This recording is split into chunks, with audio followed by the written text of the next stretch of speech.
আজকে আমরা একাদশ শ্রেণীর শিক্ষাবিজ্ঞান বিষয়ের প্রথম অধ্যায় থেকে কিছু গুরুত্বপূর্ণ প্রশ্ন উত্তর প্র্যাকটিস করব।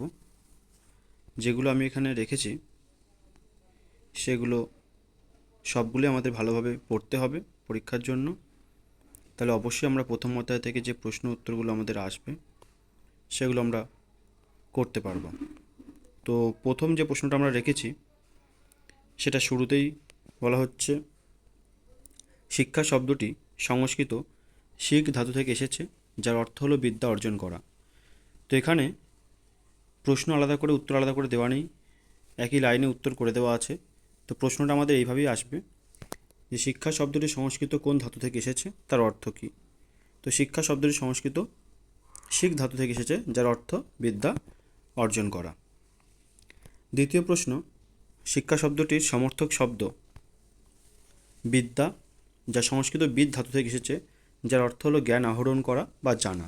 তাহলে প্রশ্নটা আমাদের এইভাবে আসতে পারে যে শিক্ষা শব্দটির সমর্থক শব্দ কী, বিদ্যা। আবার এইভাবেও আসতে পারে যে বিদ্যা শব্দটি সংস্কৃত কোন ধাতু থেকে এসেছে, তাহলে হবে বিদ ধাতু থেকে এসেছে, যার অর্থ জ্ঞান আহরণ করা বা জানা। 3 নম্বর প্রশ্ন রাখা হয়েছে যে শিক্ষা শব্দটির ইংরেজি প্রতিশব্দ কী। তো আমরা জানি শিক্ষা শব্দের ইংরেজি প্রতিশব্দ এডুকেশন। তারপরে আমাদের 4 নম্বর প্রশ্ন রাখা হয়েছে, শিক্ষা শব্দটি এসেছে সংস্কৃত সাজ ধাতু থেকে। আমরা প্রথমে দেখেছিলাম শিক্ষা শব্দটি এসেছে সংস্কৃত শিখ ধাতু থেকে। তো এখানে আবার আমরা দেখছি শিক্ষা শব্দটি এসেছে সংস্কৃত শাস ধাতু থেকে, যার অর্থ কি শাসন করা, শৃঙ্খলিত করা, নিয়ন্ত্রণ করা বা নির্দেশনা দেওয়া। তো শিক্ষা শব্দটি শিখ ধাতু থেকে এসেছে এবং শিক্ষা শব্দটি শাস ধাতু থেকেও এসেছে। তারপরের প্রশ্ন, শিক্ষা শব্দটি পরের প্রশ্ন বলতে 5 নম্বর প্রশ্ন এখানে দেখা যাচ্ছে যে এডুকেশন শব্দটির উৎস, যে ইংরেজি যে এডুকেশন শব্দটি, এই শব্দটি কোথা থেকে এসেছে বা ওর উৎপত্তি কী, সেটা দেখতে গেলে আমরা দেখছি যে এডুকেশন শব্দটি একটা ইংরেজি শব্দ, যেটা জানি ল্যাটিন শব্দ থেকে এসেছে। এবং ল্যাটিন একটি বা দুটি কোনো শব্দ থেকে আসেনি, একাধিক এমন অনেক শব্দ আছে যেগুলো থেকে এসেছে এডুকেশন শব্দ। তো পরপর সেগুলোই আমরা এখানে আলোচনা করব। যেমন প্রথমেই আমরা দেখতে পাচ্ছি যে এডুকেশন শব্দটি ল্যাটিন শব্দ, এডুকেশন শব্দটি ল্যাটিন শব্দ এডু কেয়ার থেকে এসেছে, এডু কেয়ার থেকে এসেছে, যার অর্থ হলো প্রতিপালন করা বা পরিচর্যা করা। তারপরে আমরা দেখতে পাচ্ছি এডুকেশন শব্দটি এডু সিআর থেকে এসেছে, এডু সিআর থেকে এসেছে, যার অর্থ হলো নির্দেশনা দেওয়া বা নিষ্কাশন করা। তারপরে এডুকেশন শব্দটি ল্যাটিন শব্দ এডু কাটাম থেকে এসেছে, যার অর্থ হচ্ছে শিক্ষা দানের কাজ। তারপরে এডুকেশন শব্দটি ল্যাটিন শব্দ এডু কো থেকে এসেছে, যার অর্থ টেনে বার করা বা অন্তর্নিহিত কোনো কিছুর প্রকাশ। এইভাবে আরও আছে, যেমন এখানে আমরা দেখছি এডুকেশন শব্দটি ল্যাটিন শব্দ এডুকাটাস থেকে এসেছে, যার অর্থ প্রতিপালন করা, লালন পালন করা বা শিক্ষিত। তো এই প্রত্যেকটা এডুকেশন টার্মটা যে ল্যাটিন শব্দ থেকে এসেছে সেগুলো ভালো করে জানতে হবে এবং তাদের অর্থগুলো খুব ভালো করে জানতে হবে, এখান থেকে আমাদের প্রশ্ন থাকে। তারপরে বলছে এডুকেশন শব্দটি ল্যাটিন শব্দ এডুকেটিও থেকে এসেছে, যার অর্থ আচার ব্যবহার। তো এই শব্দগুলোর ব্যুৎপত্তিগত অর্থ জানার পরে তারপরে আমরা প্রথম অধ্যায়েরই আমরা শিক্ষার কিছু সংজ্ঞায় চলে যাব। গুরুত্বপূর্ণ কিছু সংজ্ঞা আমরা এখানে দেখব, যে সংজ্ঞাগুলো পরীক্ষার জন্য খুবই গুরুত্বপূর্ণ। সেই সংজ্ঞাগুলো এখানে হচ্ছে, যেমন প্রথম সংজ্ঞা আমরা দেখেছি যে শিক্ষার সংজ্ঞায় স্বামী বিবেকানন্দ কী বলেছেন। তাহলে আমরা জানি শিক্ষার সংজ্ঞায় স্বামী বিবেকানন্দ বলেছে যে শিক্ষা হলো মানুষের অন্তর্নিহিত সত্তার পরিপূর্ণ বিকাশ। যেহেতু শিক্ষার একটি কোনো নির্দিষ্ট সংজ্ঞা নেই, তাই বিভিন্ন মুনি ঋষিরা সময়ের সাথে সাথে শিক্ষার সংজ্ঞাকে নিজেদের মতনভাবে ব্যাখ্যা করেছেন। তাই বিবেকানন্দ যেমনটা বলেছে ঠিক তার পরবর্তীতেই আমরা পাচ্ছি ঋষি অরবিন্দের মতে শিক্ষা হলো মানুষ যে বিকাশমান আত্মসত্তার অধিকারী তাকে সম্পূর্ণভাবে বিকাশ করার যে প্রচেষ্টা, তাই হলো শিক্ষা। গান্ধীজির মতে শিক্ষা ব্যক্তির দেহ মন ও আত্মা সুষম বিকাশের প্রয়াস। রুশো বলেছেন শিক্ষা হলো স্বতঃস্ফূর্ত আত্মবিকাশ, যা মানব সমাজে সকল কৃত্রিমতা বর্জিত একজন স্বাভাবিক মানুষ তৈরিতে সহায়তা করে। আবার ফ্রয়েবেল বলছে শিক্ষা হলো অন্তর্নিহিত সম্ভাবনার উন্মেষ সাধন।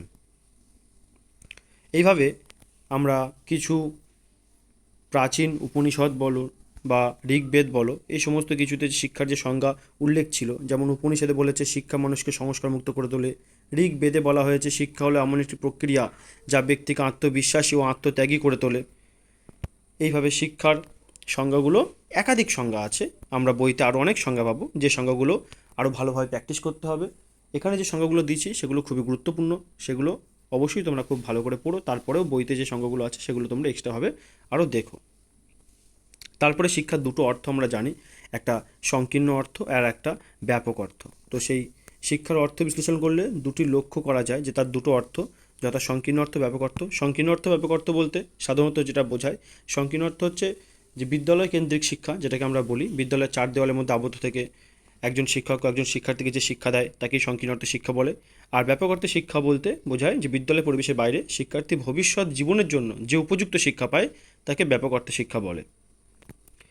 তো সংকীর্ণ ব্যাপক অর্থে শিক্ষা এখানে দেওয়া হয়েছে। তো বই থেকে আরও ভালো করে আমাদের সংকীর্ণ ব্যাপক অর্থে শিক্ষার সংজ্ঞা, বৈশিষ্ট্য, হ্যাঁ, এগুলো ভালো করে জানতে হবে। তারপরের প্রশ্ন আমরা আসি। পরের প্রশ্ন আমাদের, কোন প্রতিষ্ঠানের মাধ্যমে নির্দিষ্ট পাঠ্যক্রমকে সামনে রেখে শিক্ষিত ও অভিজ্ঞ ব্যক্তির দ্বারা জ্ঞান অর্জন করে থাকে তাকেই বলে সংকীর্ণ অর্থে শিক্ষা। আচ্ছা, শিক্ষার সংকীর্ণ অর্থের যে সংজ্ঞাটা যেটা বলছিলাম বইতে করার জন্য, সেটা এখানে দেওয়া আছে। আর ব্যাপক অর্থের সংজ্ঞাটাও দেওয়া আছে। ব্যাপক অর্থের সংজ্ঞা, শিশু জন্মগ্রহণ করার পর থেকে সারা জীবন ব্যাপী তার ইন্দ্রিয় শক্তি ও মানসিক প্রক্রিয়ার মাধ্যমে পরিবেশ থেকে যে অভিজ্ঞতা অর্জন করে তা হলো ব্যাপক অর্থের শিক্ষা। তাহলে একটা নির্দিষ্ট পাঠ্যক্রমকে সামনে রেখে শিক্ষার্থীরা যে জ্ঞান দিয়ে থাকেন এবং শিক্ষার্থীরা যে জ্ঞান অর্জন করে থাকে সেটাকে বলা যেতে পারে সংকীর্ণ অর্থে শিক্ষা। আর বিদ্যালয় পরিবেশের বাইরে জন্মগ্রহণ করা থেকে মৃত্যুর আগ পর্যন্ত শিশু তার ইন্দ্রিয়ের দ্বারা বাহ্য পরিবেশ থেকে যে শিক্ষা অর্জন করে তাকে বলা হয় ব্যাপক অর্থে শিক্ষা। সংকীর্ণ অর্থে শিক্ষার দুটো থিওরি আমরা এখানে উদাহরণ দেখব। একটাকে বলা হয় গোল শেক থিওরি, যেটাকে স্বর্ণথলি ভাণ্ডার বলা হয়, আর একটা পাইপলাইন থিওরি। এই দুটো হচ্ছে সংকীর্ণ অর্থে শিক্ষার উদাহরণ। এছাড়া সংকীর্ণ ব্যাপক অর্থে শিক্ষা থেকে আরও কিছু প্রশ্ন উত্তর করতে হবে, যেমন নির্দিষ্ট পাঠ্যক্রম ও সময়কাল থাকে কোন অর্থে শিক্ষায়, সংকীর্ণ অর্থে শিক্ষায়। শিক্ষার্থী নিষ্ক্রিয় শ্রোতা কোন অর্থে শিক্ষায়, এটা হচ্ছে তোমার হবে সংকীর্ণ অর্থে শিক্ষায়। তারপরে প্রশ্ন, সা বিদ্যা যা বিমুক্তয় কথাটি কোথায় বলা আছে? সা বিদ্যা যা বিমুক্তয় কথাটি কোথায় বলা আছে? এটা হচ্ছে উপনিষদে বলা আছে। শিক্ষা একটি জীবনব্যাপী প্রক্রিয়া, কথা কে বলেছেন? জন ডিউ বলেছেন। শিক্ষার ব্যাপক অর্থের ধারণা হলো শিক্ষা হলো বিকাশ। আচ্ছা, তারপরে ব্যাপক অর্থে শিক্ষা হলো জীবনব্যাপী প্রক্রিয়া, যেটা সারা জীবন ধরে চলে। সংকীর্ণ অর্থে শিক্ষা সংস্থা যদি বলে তাহলে আমরা লিখব বিদ্যালয়, কলেজ, বিশ্ববিদ্যালয়, যা আসবে সব। তারপরে শেষ প্রশ্ন আমাদের, সংকীর্ণ অর্থে শিক্ষায় শিক্ষকের ভূমিকা হলো তাত্ত্বিক ও ব্যবহারিক জ্ঞান প্রদান। তো প্রথম অধ্যায় থেকেই 30টা গুরুত্বপূর্ণ প্রশ্ন আমি তোমাদের দিলাম। তোমরা এই প্রশ্নগুলো খুব ভালো করে করলে আশা করা যায় প্রথম অধ্যায় থেকে তোমরা অবশ্যই এর মধ্যে থেকে কমন পেয়ে যাবে। ধন্যবাদ সবাইকে ভিডিওটি দেখার জন্য।